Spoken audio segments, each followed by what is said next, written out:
Hello दोस्तों, आप सभी का स्वागत है। आज का ये वीडियो अत्यंत महत्वपूर्ण है। आज का वीडियो है धार्मिक शब्दावली के ऊपर, जिसको इंग्लिश में हम रिलीजियस वोकैबुलरी बोलते हैं। पीछे मैंने एक वीडियो डाला था जिसमें मैंने 51 धार्मिक शब्द सम्मिलित किए थे। मुझे आशा है आपने वह अपने ज्ञान के खजाने में डाल लिए होंगे।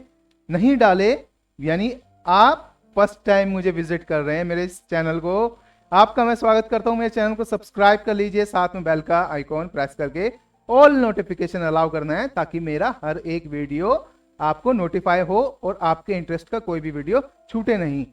धार्मिक शब्दावली के ऊपर पार्ट 1 नहीं देखा तो आप उसको देख लेना। आइए इस पार्ट को आरंभ करते हैं। लाइक देना है, इस वीडियो को शेयर जरूर करना है। आइए यहां पर देखते हैं सबसे पहला शब्द, इसको बोलते हैं सेक्युलर। क्या? सेक्युलर। अब सेक्युलर को धर्मनिरपेक्ष बोलते हैं। India is a secular country, Nepal is a secular country, मतलब धर्मनिरपेक्ष हैं। यानी अब आप ऐसे देखो कि अमेरिका की बात करूं, America is a Christian nation, है ना, तो वहां पर बहुतायत किसकी है? क्रिश्चियंस की। लेकिन अगर आप भारत या नेपाल ऐसे देशों को देखोगे, ये पूरी दुनिया में ऐसे देश हैं जिनमें अनेक धर्मों के लोग एक साथ रहते हैं। जैसे भारत के अंदर ईसाई भी साथ हैं, बौद्ध भी हैं, जैन्स भी हैं, हिंदू भी हैं, मुस्लिम्स भी हैं, कुछ पर्सियंस भी हैं।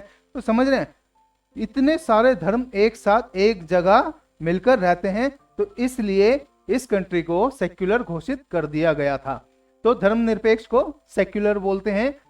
कॉन्वेंट, कॉन्वेंट को विहार बोलते हैं या धर्म संघ। क्या बोलते हैं? विहार या धर्म संघ। विहार होती है रहने की जगह, रहने की जगह। जैसे जो बुद्धिस्ट होते हैं, बुद्धिस्टों के लिए आपने देखा होगा बौद्ध विहार बनते हैं। तो बौद्ध विहार यानी वो एक ऐसी जगह है कि बुद्धिस्ट आएंगे, विश्राम करेंगे और चले जाएंगे। तो विहार एक ऐसी जगह है। और विहार इतने सारे हो जाएं, बहुत सारे विहार, तो वो स्टेट कहलाता है बिहार। चलो यहां पर देखो, कॉन्वेंट बेसिकली इंग्लिश का शब्द है, तो समझ जाना इसका बुद्धिस्ट से लेना देना तो नहीं है। इंग्लिश में हम बोल रहे हैं, यहां पर लेना देना है हमारा नन्स से। किन से? नन्स। तो आपने देखा होगा जैसे पेस्टर्स और ये पादरी होते हैं, उसी ऐसे ही लिबास के अंदर जो फीमेल्स होती हैं उनको नन्स बोलते हैं। ये नन्स स्कूल होता है, कॉन्वेंट स्कूल कहलाता है ना, तो वहां पर इंग्लिश में पढ़ाती हैं और वहीं रहती भी हैं। सबसे मेजर बात, यानी कि पढ़ाती भी हैं और वहीं रहती भी हैं, इसीलिए इसको विहार बोला जा रहा है। तो कॉन्वेंट का मतलब समझ गए? थियोलॉजी। थियो मैंने आपको समझाया था, थियो का मतलब गॉड, लॉजी का मतलब स्टडी, अध्ययन। यानी थियोलॉजी किसका अध्ययन कर रहे हो आप? भगवान का, धर्म का, नीतियों का। तो यहां पर धर्म शास्त्र बोलते हैं इसको, यानी कि ऐसा सब्जेक्ट जिसके अंदर आप धार्मिक सारी धारणाएं सीखते हो, धारण करते हो। रेनिगेड, रेनिगेड को सर्वधर्म त्याग बोलते हैं या सर्वधर्म त्यागी बोल सकते हैं आप। यानी जिसने सारी मान्यताएं छोड़ दी हो, सारे विश्वास, बिलीफ जो कि बचपन से, जवानी से मानता आया हो, लेकिन तकलीफों को झेलते हुए कुछ नई सीख मिली, नया ज्ञान अर्जित किया, तो इसीलिए बिलीफ चेंज हो गई, तो लास्ट में क्या किया? धर्म का त्याग कर दिया, यानी कि सर्वधर्म, सब मान्यताएं, धारणाएं छोड़ दी। इसको अपोस्टेट भी बोलते हैं। क्या?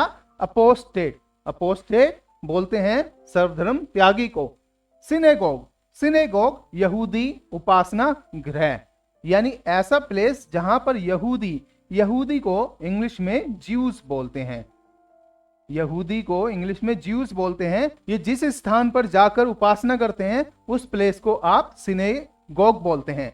यहां पर देखिए बोहेमियन, बोहेमियन रूढ़ी मुक्त होते हैं। बोहेमियन शेस रिपब्लिक है, जैसे रशिया के अंदर, तो वहां पर एक जाति है, तो बोहेमियन लोग हैं, उनका पहनावा भी अलग ही टाइप का है। ये रूढ़ी मुक्त होते हैं, यानी इनकी कोई भी विचारधारा वैसी नहीं है जैसे कि आमतौर पर रिलीजियस लोगों की होती है लाइफ को जीने के लिए। तो ये रूढ़ीवादी ना होके रूढ़ी मुक्त है, यानी किसी बंधन में नहीं है। चलिए यहां पर देखते हैं रिसिप्रोकेट, रिसिप्रोकेट, रिसिप्रोकेट को बोलते हैं लेना देना, आदान प्रदान, अदल बदल, कैसे भी करके बोल सकते हैं। ये जिंदगी एक रिसिप्रोकल थिंग ही है, यानी रिसिप्रोकेट बोलेंगे हम। जीवन में क्या है, ट्रांजैक्शन ही है ना। हम इस हाथ देते हैं तो उस हाथ लेते हैं, समझ रहे हैं। तो मान लीजिए आपको खाना खाना है, तो खाना ऐसे तो मिलता नहीं है, खाना उगता है और उसके बाद जब आप उसको प्राप्त करते हैं तो उसकी एवज में आपको पैसा देना पड़ता है या कुछ भी वस्तु देने पड़ती है। तो ये एक जीवन की ट्रांजैक्शन है, इसलिए यहां पर इसको आदान प्रदान बोलते हैं। यहां पर देखो मिसएंथ्रोप, मिस माने हेट, घृणा, नफरत, द्वेष, एंथ्रो, एंथ्रो को बोलते हैं ह्यूमन, क्या बोलते हैं, मानव, मनुष्य। और मनुष्य का द्वेषी है ये, मनुष्य से नफरत करने वाला, घृणा करने वाला, मानव द्वेषी। इसको आप मनुष्य विद्रोही भी बोल सकते हैं। ये कैसे लोग होते हैं, इनके दिमाग में हर मानव के प्रति द्वेष भरा हुआ है, घृणा भरी हुई है। ये मतलब चाहते नहीं है मानव को देखकर, ये खुश नहीं है। तो ऐसे लोग राक्षस भी कहलाए जाएंगे, ऐसे लोग संकी भी कहलाए जाएंगे। संकी को सिनिक बोलते हैं, क्या बोलते हैं, सिनिक। इस शब्द को ध्यान रखना, संकी को सिनिक बोलते हैं। रोटुंडा, क्या, रोटुंडा, रोटुंडा को गोलघर बोलते हैं। अब ऐसे भवन देखे होंगे, मंदिर देखे होंगे, मंदिर के ऊपर क्या होता है, ऊपर ऐसे गुंबद होता है ना, तो उस गुंबद को क्या बोलते हैं, डोम। ऐसे अगर ये बिल्डिंग है और बिल्डिंग के ऊपर ये ऊपर डोम बना हुआ है, तो ये इमारत क्या कहलाएगी पूरी, ये इमारत क्या कहलाएगी, गोल घर गुंबद वाला इमारत। अब देखो फेबल, फेबल को नीति कथा बोलते हैं। नीति कथा जैसे कि बच्चों को हमें नीतियां सिखानी है, मोरल्स देने हैं, उनको मोरल वैल्यू बनानी है ना उनकी। तो हम क्या करते हैं, अब बच्चे इंसान से इतना खुश नहीं है जितना जानवरों को देखकर होते हैं।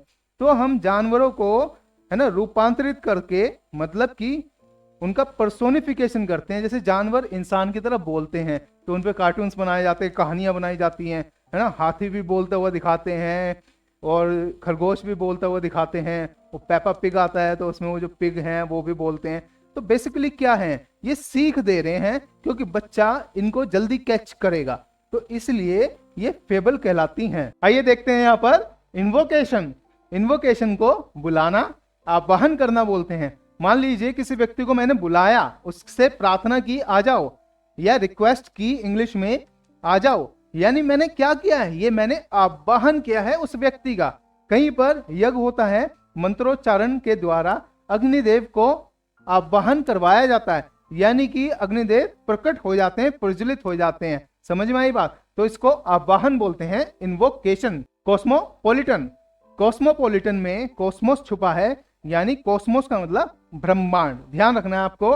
तो ये कॉस्मोपोलिटन है।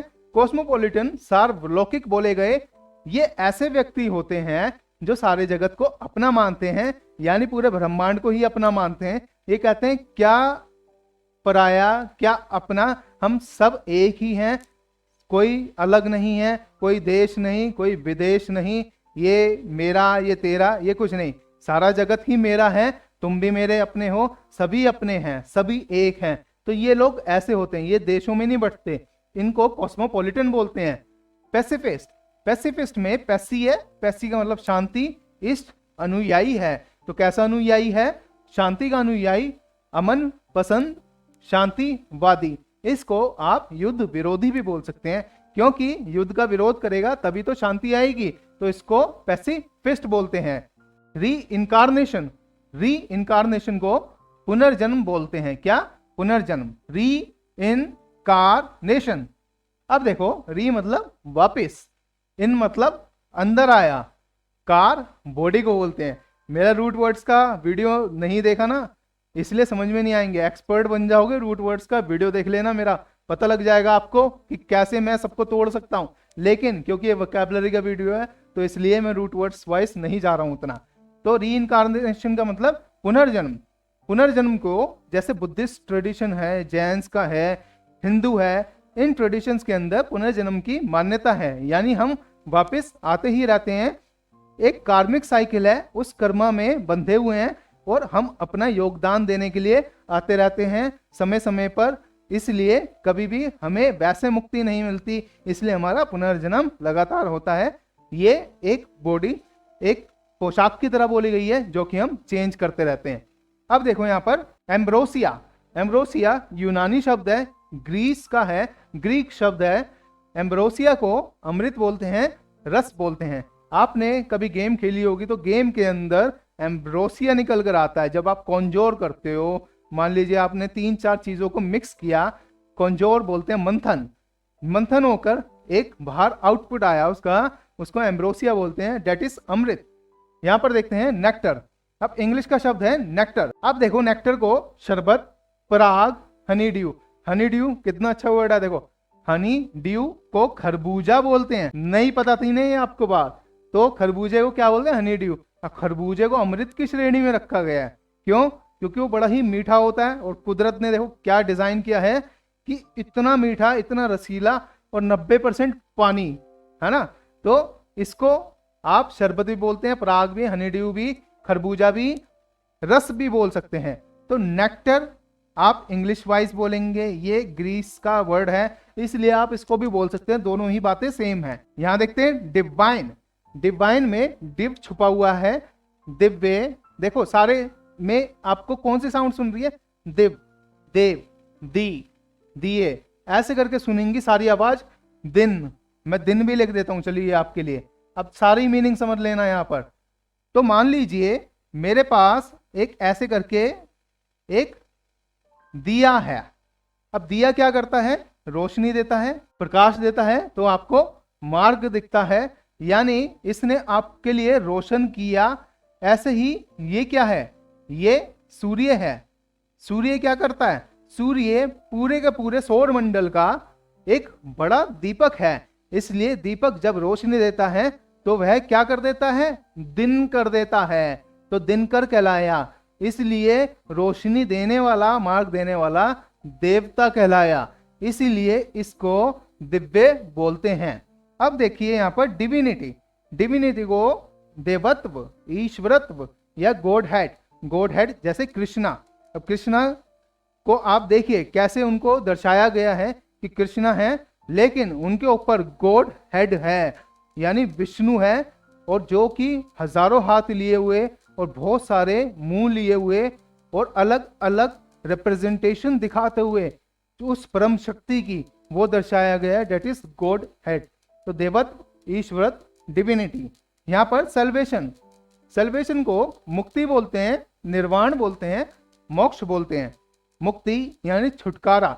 अब सेल्वेशन ये किसको बोलते हैं, बोलते तो हैं, मान लीजिए एक व्यक्ति गया, छोड़ गया बॉडी को, तो उसे बोलते हैं कि मुक्ति मिल गई। ऐसा नहीं है, क्योंकि पुनर्जन्म की मान्यता में हो आप, तो मान्यता में जब होते हो तो आप वापस आते रहते हो। लेकिन कोई अगर मुक्ति सच में पाना चाहता है, उसको निर्वाण बोलते हैं, जो कि साइलेंस बोला गया है। साइलेंस को अगर रिप्रेजेंटेशन में देखेंगे आप तो ये है ऐसे, ये जो ओम बना है ये ऐसे ही नहीं बना हुआ है, ये ऐसे बना है। ये ब्रह्मा, विष्णु, महेश, महेश के ऊपर चंद्रमा ऐसे दर्शाया जाता है ना, इसके ऊपर साइलेंस, यानी कि ऊपर मोक्ष है, इसके बाहर क्या है, मोक्ष, यानी कि आप इस वाली साइकिल में नहीं फंसते उसके बाद में, तब बोलते हैं कि निर्वाण हो गया, मोक्ष हो गया। प्रोफेन, प्रोफेन को अपवित्र बोलते हैं, जैसे कि कोई भी बहुत पवित्र वस्तु हो लेकिन उसको अपवित्र कर दिया गया हो तो वह अब उपयोग में नहीं लाई जाती है, ऐसा पूजा सामग्री में होता है। तो दोस्तों मुझे उम्मीद है मैंने सिर्फ 20 शब्द लिए हैं, थोड़े एडवांस लेवल के हैं, तो वीडियो को लंबा नहीं करूंगा। कैसा लगा वीडियो कमेंट सेक्शन में बताना। सीखे होंगे 20 शब्द इस वीडियो से आपने, उसके लिए एक लाइक देना जरूर बनता है आपका, तो लाइक कर दीजिए वीडियो को, साथ में इसको शेयर कर देना और मेरे चैनल को सब्सक्राइब कर लेना। मिलते हैं नेक्स्ट वीडियो में, थैंक यू।